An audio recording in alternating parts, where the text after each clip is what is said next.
This is one of my favorite middle split drills to help you prepare for the middle splits. We need a wall to make sure your back's not going to be hunching and curving forwards. So scoot your butt all the way against the wall. You're going to need either 2 kettlebells or 2 dumbbells and keep them handy by your side. You're going to bring your feet in as close to your hips as possible. And if you find your feet are sliding away, we can also put a weight here as well to stop them from sliding away.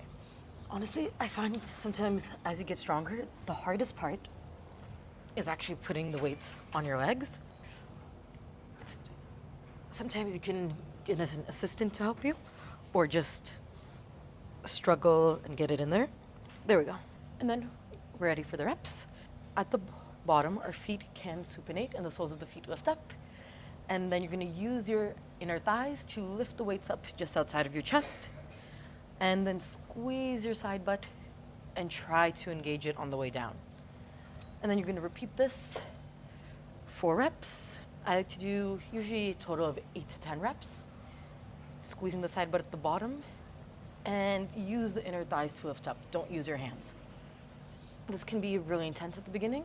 Just try to breathe through it. And then for the last rep, you're going to hold at the bottom. Keep contracting the side butt. Make sure that never relaxes. Keep your back straight. And your first goal is going to be to reach the knees to the floor.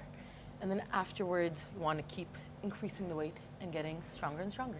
You may not be able to engage or feel the muscles I'm talking about initially, but mentally try to connect with these muscles. And over time, as you get better, you'll be able to feel them more.